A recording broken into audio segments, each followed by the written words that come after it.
Hello, world and universe. Welcome to the Trevor Donald Experience. Manifest your truth. And if you're new to the channel, please hit that like and subscribe button. And for all my continued followers, I want to say thank you. And this is an opinion-based video channel where I try to open your eyes and ears to some of the travails and tribulations that take place throughout our cities, our states, our country, and sometimes around the world. And I have a very alarming story of a physician. I try to bring out unique stories that have a certain kind of lens or caveat that can be very strange or out of the box many times here on my video channel. And this one is a disturbing one out of Des Moines, Iowa, of an orthopedic surgeon who's in his 70s that assaulted an 8-year-old girl. What a sad case. Mental illness, diabolic tendencies, and the inhumane treatment that human beings are doing to each other is just appalling. So here we go. Doctor who said he wanted to help an 8-year-old girl. Dr. Lynn Lindemann was sentenced to 50 years in prison for essaying an 8-year-old girl at his home near Des Moines, Iowa last year.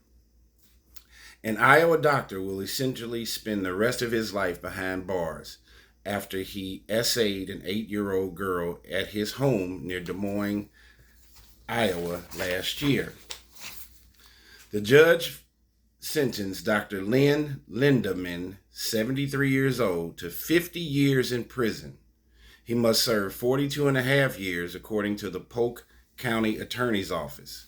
The sentence was enhanced because of a previous lascivious act with a child conviction in 1976 in Johnson County. So this is not the Dr. Lynn's first situation with dealing with sexual misconduct with an underage child. He did this back in the 70s and still got accepted to medical school, a residency, and became a licensed physician. So somewhere along the way, the state of Iowa dropped the ball. They're supposed to be the fiduciary overseer, the state licensure, the state government, the state officials dropped the ball and allowed this heinous crime to take place with this doctor against an 8-year-old girl. A jury needed just an hour to convict Dr. Lindemann of second-degree essay back in February. He abused a girl at his home in Acme on June 27, 2023, prosecutors said. The Iowa Division of Criminal Investigation arrested him the next day. Dr. Lindemann's ex-wife testified that he told her, the doctor told his wife, that he was trying to help the girl explore her sexuality in a safe place. This is what the doctor told his wife. So he admitted to abusing this little girl, told his wife why he did it, and tried to come up with some irrational, rational response and reasoning for what he did, which was completely heinous, diabolical, and is causing all kinds of chaos and disruption for this 8-year-old girl and her family. So Dr. Lindemann told his ex-wife that he was trying to help the girl explore her sexuality in a safe place. Lindemann declined to speak after the sentencing, pleading the Fifth Amendment until all legal actions are completed, he said. His attorney, Lucas Taylor, told the Des Moines Register after the verdict he planned to appeal. We're obviously disappointed in the jury's verdict, Attorney Taylor told the newspaper. However, we believe the court erred in some of its rulings and look forward to pursuing an appeal. I guess that's what the doctor's lawyer is supposed to do, defend his client by any means necessary, whether he is truly guilty or innocent. Dr. Lindemann, going back to the previous charge, in 1976, was convicted of essaying a 14-year-old girl at a gymnastics camp while he was a camp counselor. So this is before he was a doctor, according to a federal lawsuit filed last year.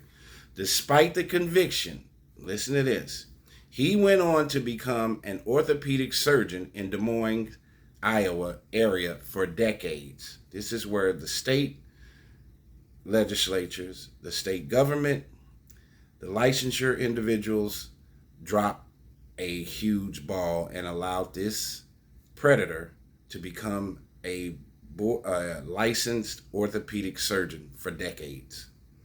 The victim in that case, Sherry Moeller, filed a lawsuit under the 2022 law that in some cases eliminates the statute of limitations for child SA victims.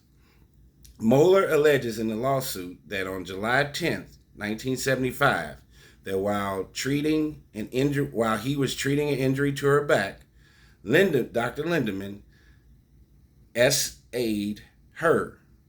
The incident caused mental health and emotional problems into her adult life. The lawsuit states, the lawsuit is scheduled to go on trial in 2025, the Register reports for Ms. Moeller.